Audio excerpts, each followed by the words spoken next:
1, 2. Blow. 1, 2.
ancient languages that's going to present to you a short course on Botanical Latin. He's been doing this for us for a number of years now. And the reason why we present this course is to make it easier for you to later on, especially in the third year, to be able to learn plant names. He will obviously tell you a lot more about how this module, this course is going to work. And at the end, when you pass the course, you will receive a certificate, which is very nice because you can put that on your CV. So it's additional to you studying towards the degree that you are. You'll probably get that in the second semester, yeah, after it's been approved by the university, because it is a registered course through SAP. Yeah. So it's a course that anybody can take. So once again, thanks for doing this for us. We appreciate it. We always have very good feedback. The first lecture, everybody gets the fright of their lives.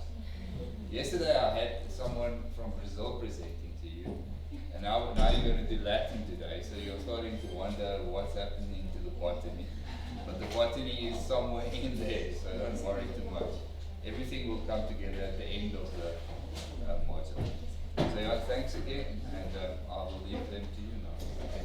And you also just tell them about all the lectures. I think I have it on it. You have a link to my website? No, I haven't. You can send it.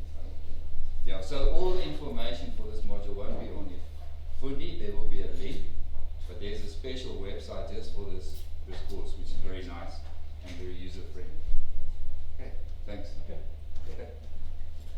Hey, good morning. Maybe we should start with a website. You will have a link to the website on your Fundi. On the website, all the stuff I'll refer to will be here: assignments, material, including today's PowerPoint in Afrikaans and English. Okay, there will also be a recording of class if you want to look at me again.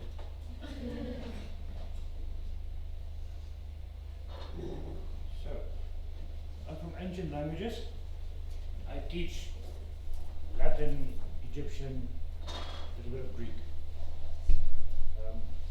Nothing living at the moment, except in weird fields like botany.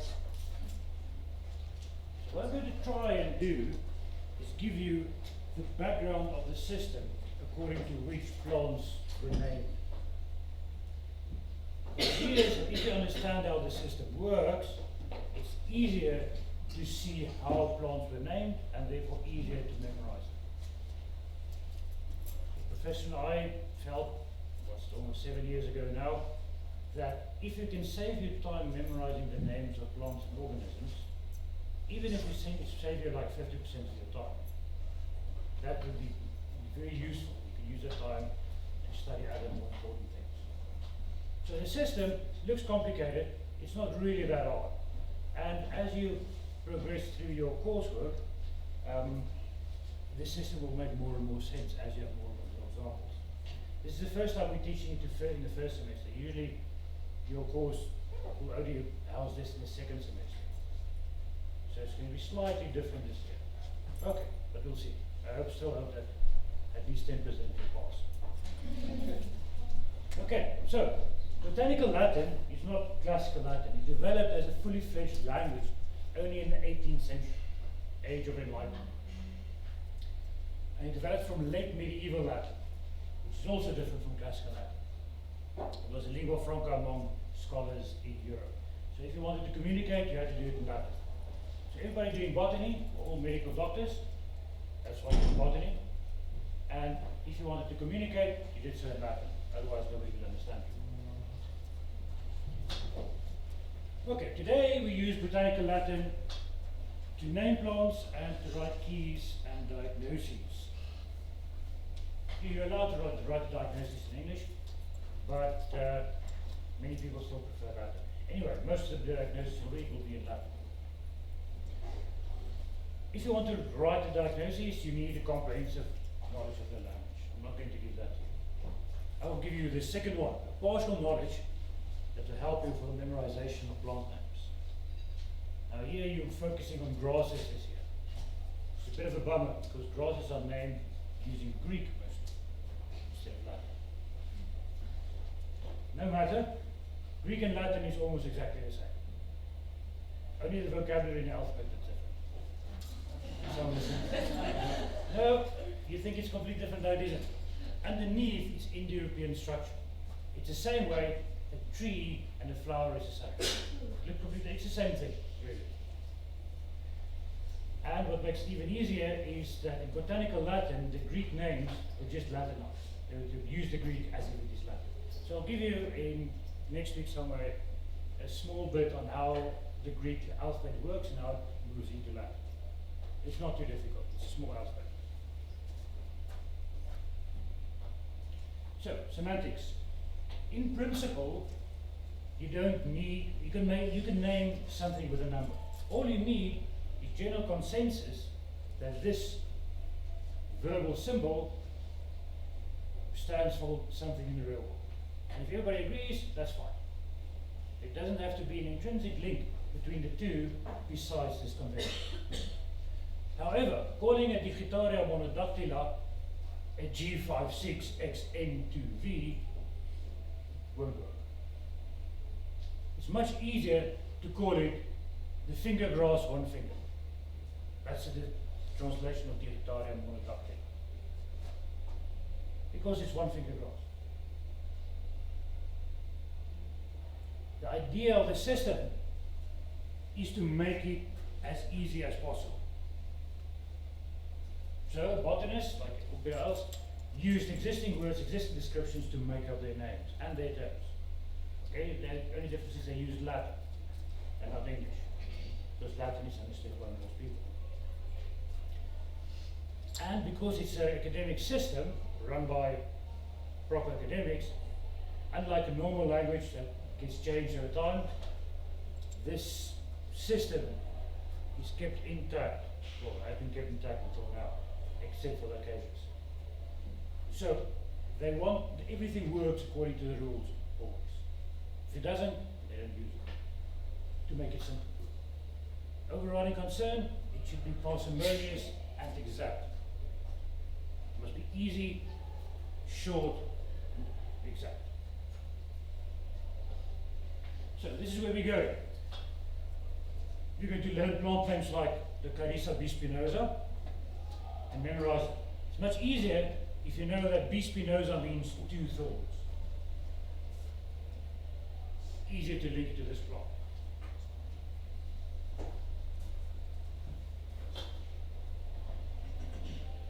You know about the parts of the name, generic and specific name. Excellent. Okay, each of these words you can break up further. You did this in school. You probably didn't remember a lot.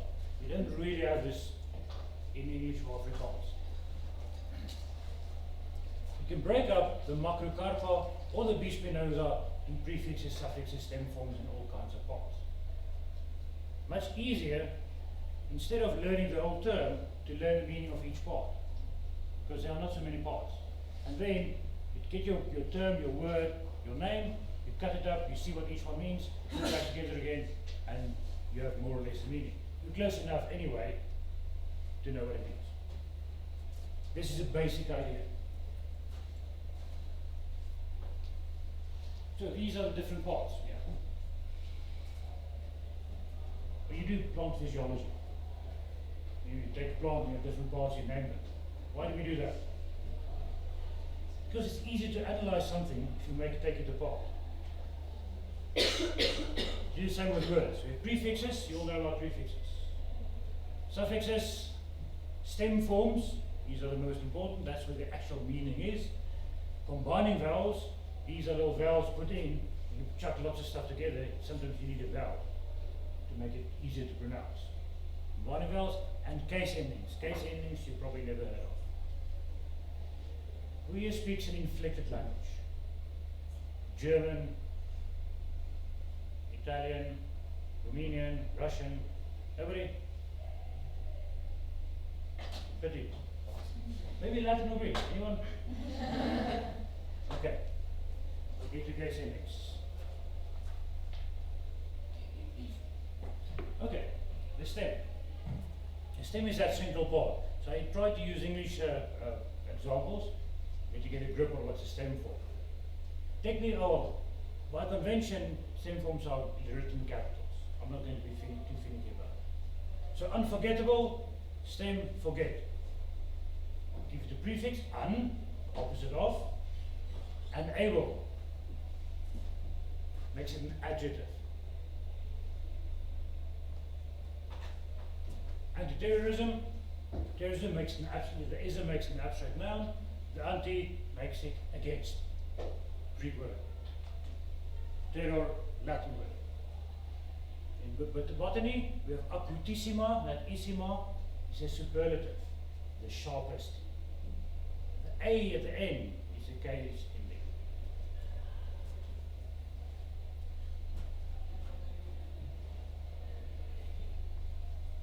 Some words have two stem forms. Tablecloth. Sometimes you can just add them together, like sempervirens. Cypress tree. Sometimes you need a small vowel, get a small vowel in between. Only thing, well, this is quite obvious. It's like German, you just put things together, you have a big word, like finger spits and before.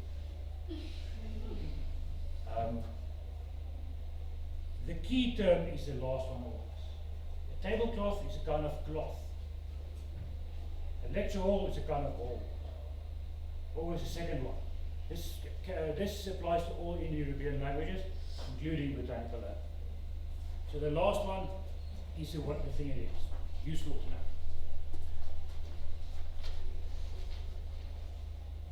So, joining stem forms by compounding vowels.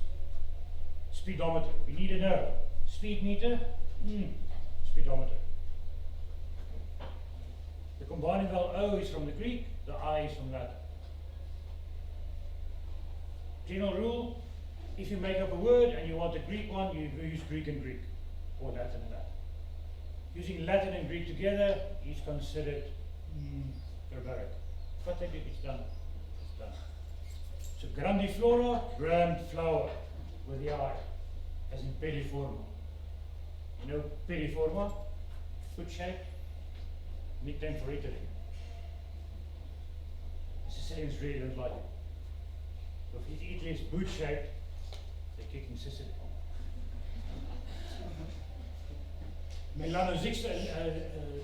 Xylon, that's Greek. Melon for dog, Zil, wood. And that's the Greek combining.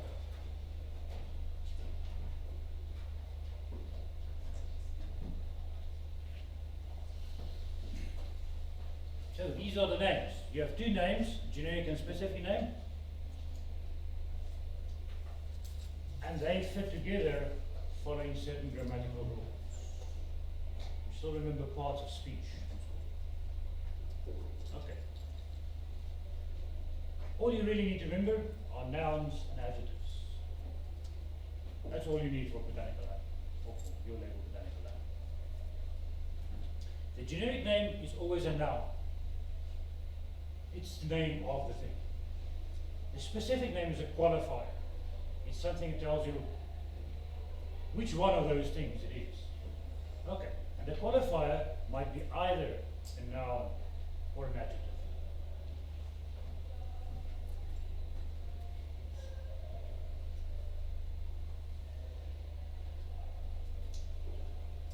You actually need only 3 grammatical rules.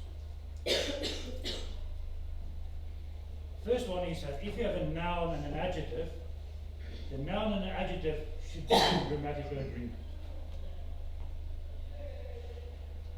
If you have a noun and a noun, these two can stand just in that position next to each other, or the second noun, the qualifying noun, can be in a genitive case.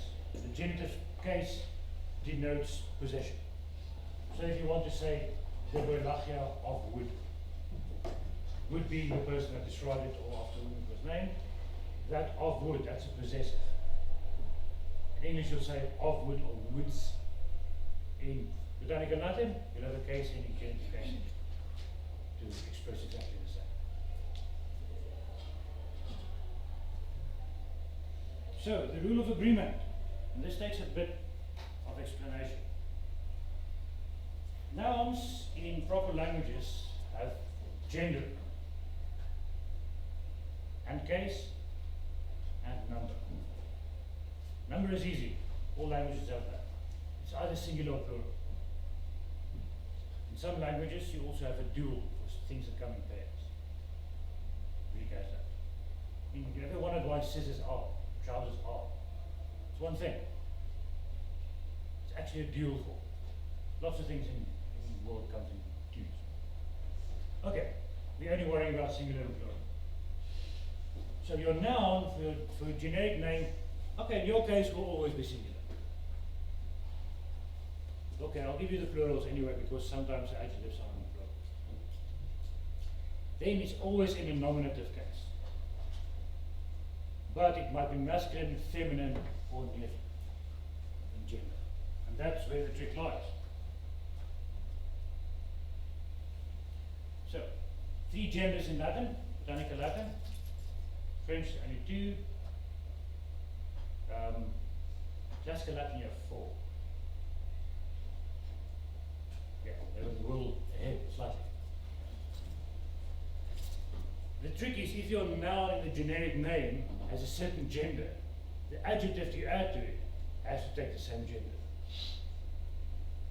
Now you're not going to have to memorize all the genders of all the generic names. I'll show you how to figure out what it is if you have a list of names, plant names. In fact, yeah, you're going to do it in your first assignment.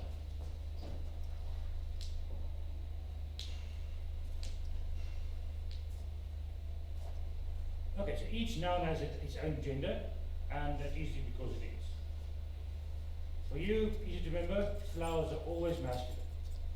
Trees are almost always feminine. It's because men are small and pretty and dainty. For example, here's a flower, masculine. Trees, feminine. Yeah, the Romans had this funny idea. However, it's better not to guess these things. Yeah, it's important. Go look it up. In Latin we have the word vir, man. That word is masculine. We also have the word virtus, virtue or manliness. That's feminine. Ironically. So yeah, don't guess. These grammatical genders were assigned according to morphological rules, not according to whatever this thing is referring to. So abstract nouns formed from common nouns in Latin is usually feminine. Romanitas, Romanness, is also feminine. Grammatically. It's like naming your quarks subatomic particles. You know about quarks?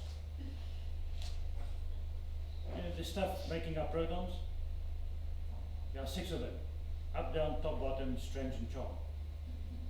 Only up and down exist in this universe. The others are in other universes. But the names up and down doesn't mean anything. Just a name.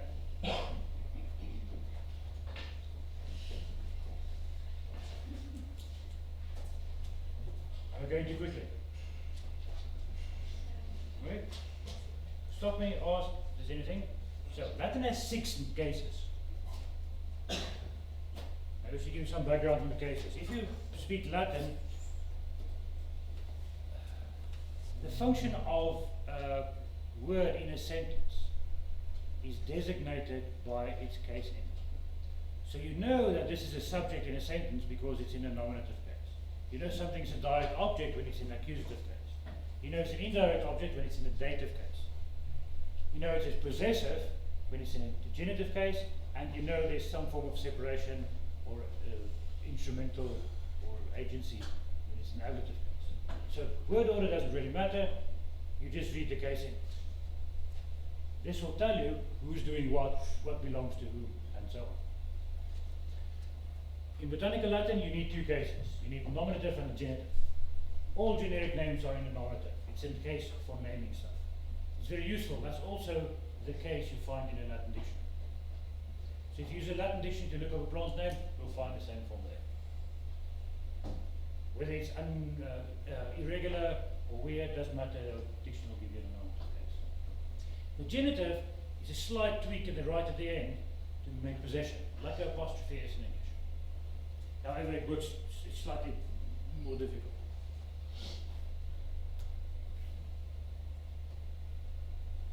Okay. Those are the two. You have a noun and adjective, and noun and noun. The noun and adjective, thing on its own. The noun and noun has two ways. It's either nominative nominative or nominative genitive. Some examples. So, Strelitzia reginae. The generic name is Strelitzia. It's qualified with the noun regina. Regina means queen. But the Strelitzia regina is not the queen Strelitzia, it's the Strelitzia of the queen.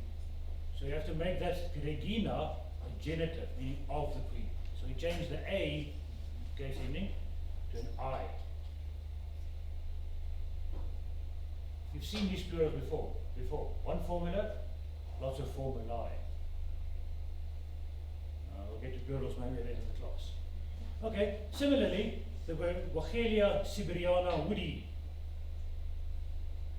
That woody is a genitive case of wood. The double I is typical of Latin genitives. Short I, long I. We'll get to pronunciation later, but don't worry too much about that. If you can write it and read it, it's fine. Okay, the last one is just two nouns in opposition. If you don't get a noun plus a genitive noun, you get them two just like heterohelix. You know heterohelix, ivy. Just two nouns, no genitives. That's entirely possible. Eragrostis stef. You've heard of those?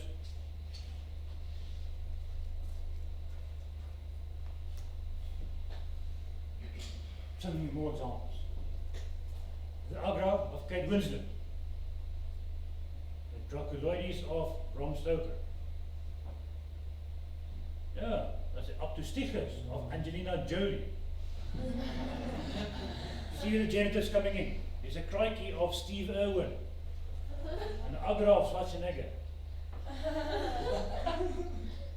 Okay, the agra of Liv Tyler, no genitive. Just two next to each other. That's possible. Yeah, this is how things are named. It's an unwritten law that says you can't really name stuff after yourself. It's narcissistic.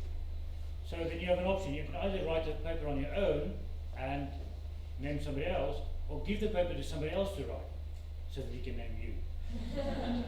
Which happens. Mostly what they do is people call me and I give them names. Keep writing. Yeah, it happens every now and again. You give them 3-4 names that will fit whatever they want, and okay, the release gets sent for to the International Institute, and they decide, okay, this name's fine. Yes, if you can't make names, it's fine. There's people that can do it.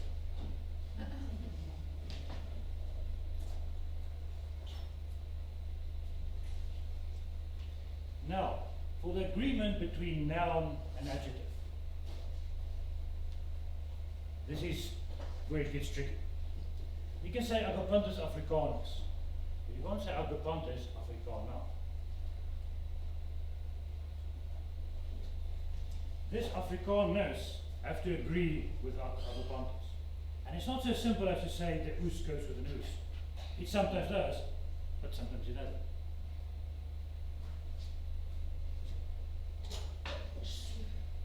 Oh, maybe I should note it. There's lots of nice examples of plant names here, and some we're actually not going to do in class. The reason why they're here is that these PowerPoints will be part of the scope for your test. All plant names appearing here will be fair game for the test. So I added some more just to make it more difficult. All the plant names on your worksheet is also fair game for the test. Okay, so there's a nice long list. These are the 3 common patterns, and we're going to focus on the top one now.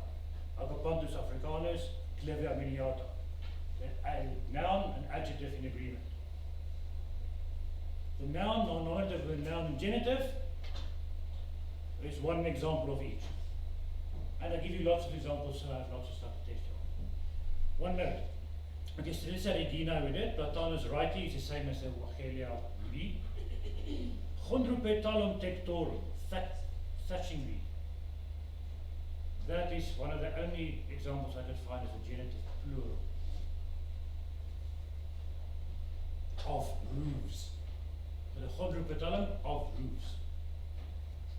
Makes sense, it's thatching reed.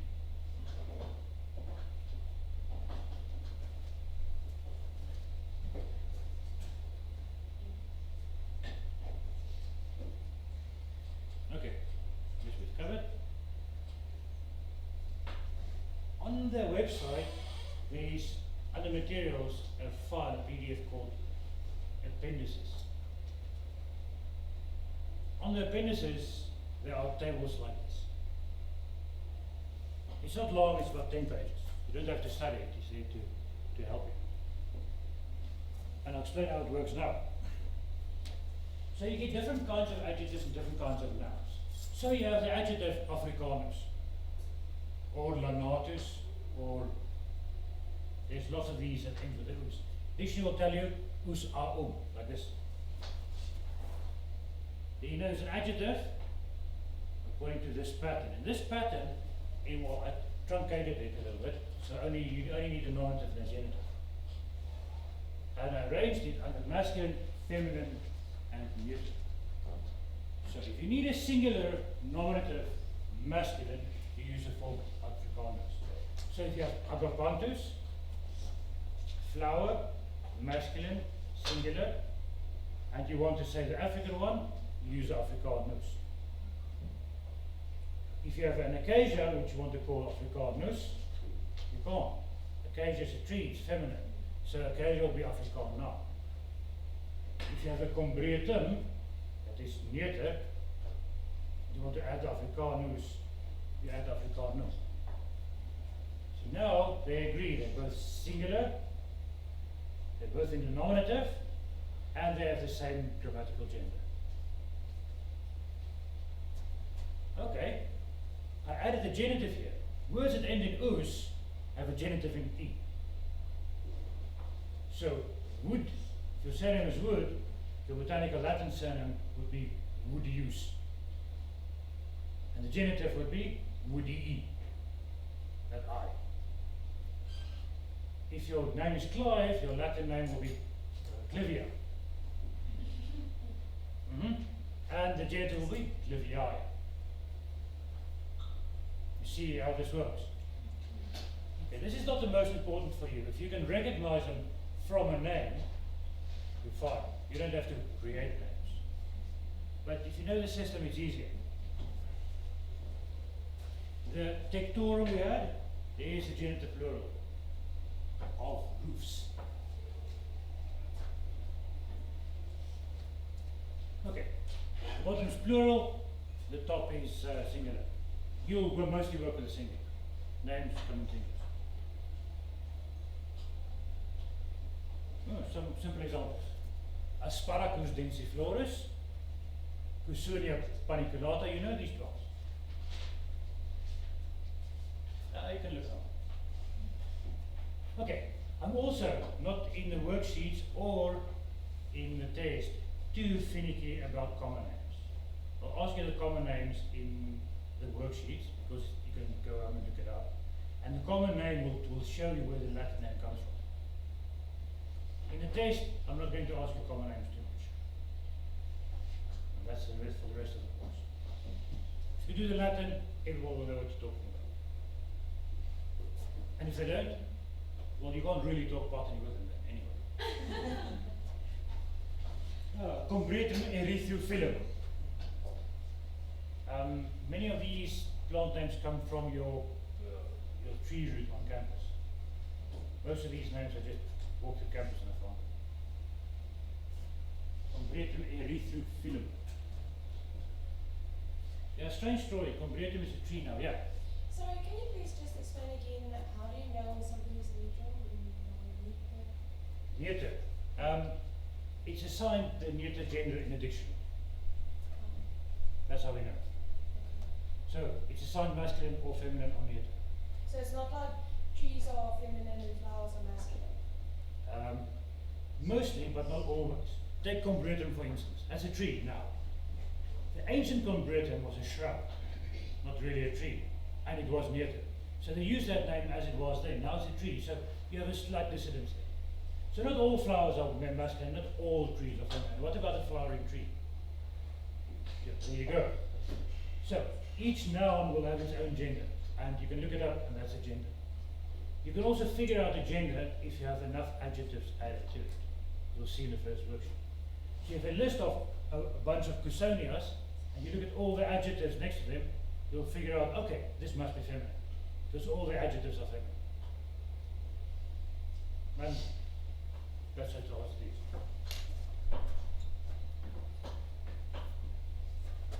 Okay, this one's slipping for some reason.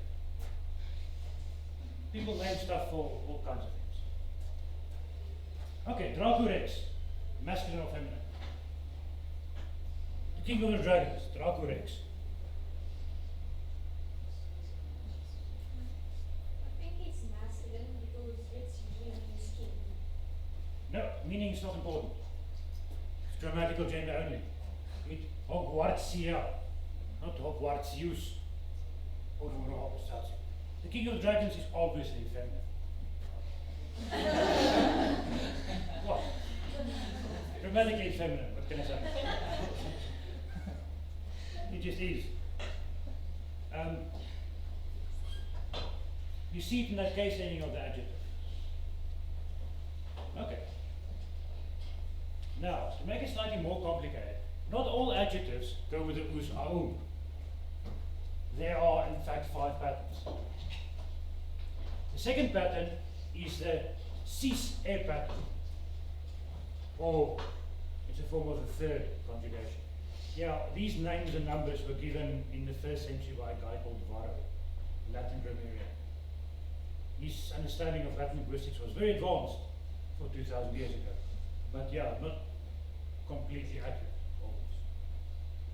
Anyway, don't worry about that. I called it adjective pattern B, because the name is just a name. This is the one you get with capensis. You've seen capensis of the Cape. The crucial capensis, this is capensis. There's lots of these adjectives that end with a cis.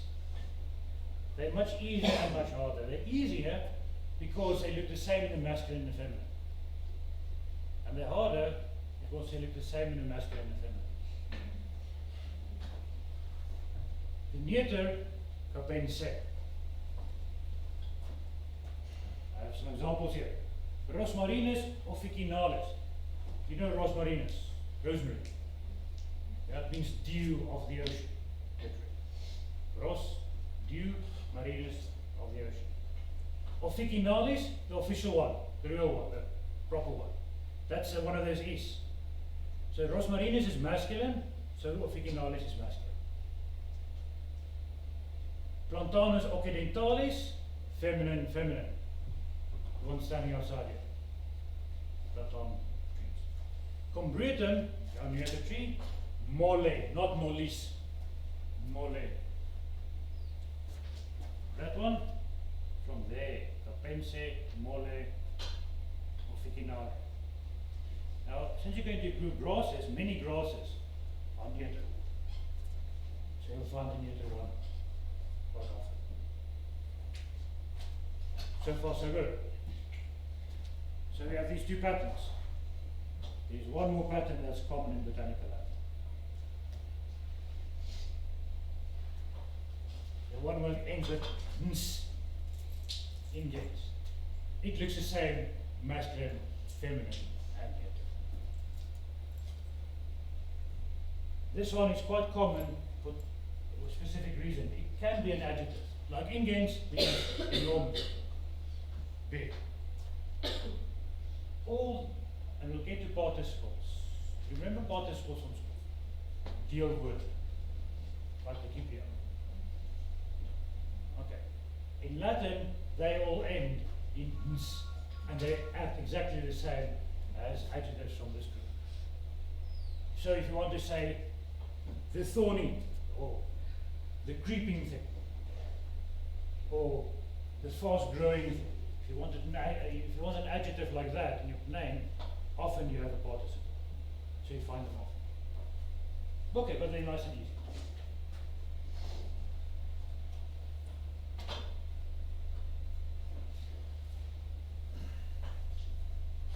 So this is a complete name. What we're going to do for the rest of the time, okay, I'll show you something about plurals now. I want to get you far enough to be able to look up a word in a dictionary. So you have this plant name. You struggle to remember it. Will it be easier if you can look it up in a dictionary, see the meaning and say, oh, okay, I'll remember it. Okay, it's not obvious, but we look at that. If you can isolate the stem form and look it up in a dictionary, nice. After a while, you get used to all the prefixes and suffixes. So you know if this is the meaning of the word and it has this kind of prefix, it changes the meaning of that word. Also very useful.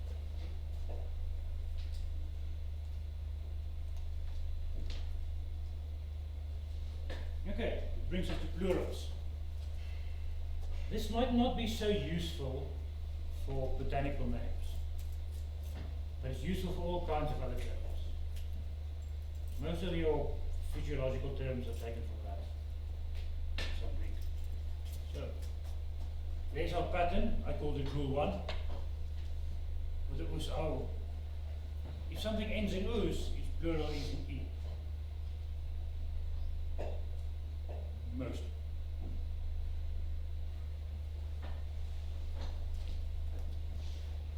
Can you think of a nice example? Anyone? What do I have here?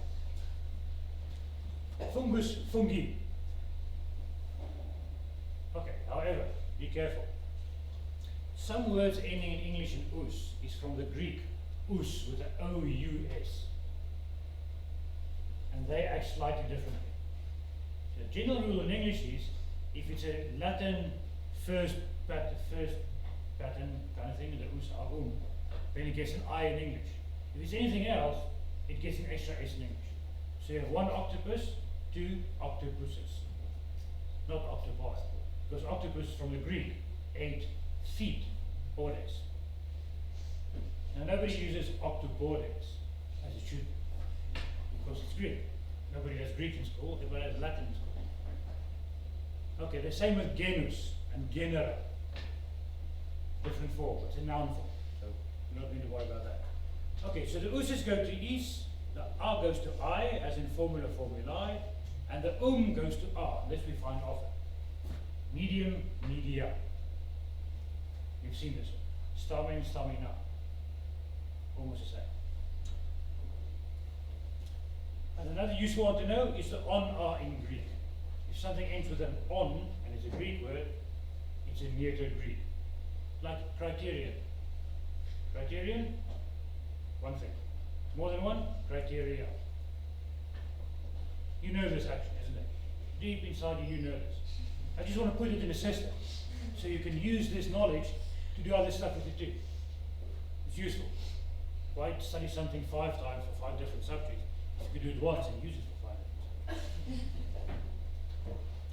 Then you have irregulars. Appendices, indices.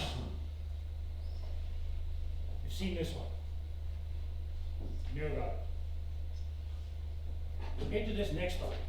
The stem form of index is indec. The S is the Indo-European nominative mark. But now the C and the S together makes an X. And it's a letter the Romans invented, or the Greeks invented. Yeah. The Greeks invented it quite late, like 400 years before Christ. So now you have one letter for 2 letters. And one of those 2 letters is part of the stem form. And from that stem form we have to make the plural, indicens. So indec, this is a stem form, and the case ending in there. Slightly tricky. It happens a lot. I don't know the chalk here. Animal, animalia.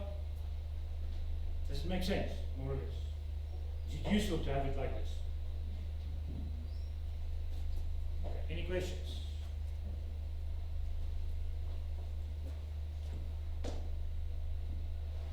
This is the end of the slideshow. It remains for me to tell you about your homework. I think the worksheet is more or less straightforward. If it isn't, ask each other. The first question on the worksheet, maybe see if I can pull up a worksheet here.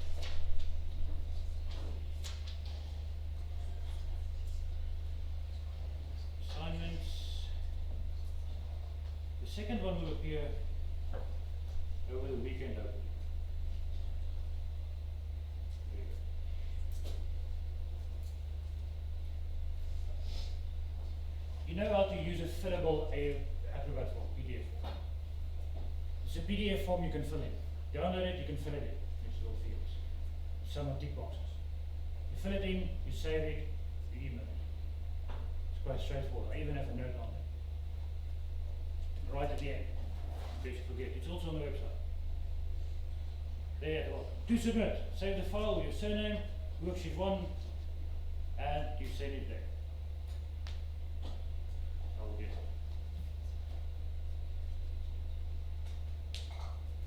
Don't forget to put your name on there. Okay. So I'm asking simple stuff. The idea is that you go around and Google things. Hopefully you'll find some very nice sites that give you all the answers. Bookmark those sites. You will need them later for other stuff. Work with these sites. If you know how to work with them, it will save you time later. It's dictionaries, botanical dictionaries, stuff like that. First question, give the geographical region, give the geographical, the meaning of the geographical, let's say specific name, what do I call it? The geographical regional place name, which is specific name refers. So, Arabica, let's take Canariensis. Canariensis refer to the Canary Islands. I'm not looking at the place where this species actually grows.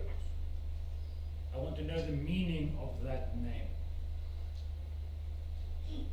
Some places don't exist anymore, but it's still named after. It's an exercise in looking stuff up.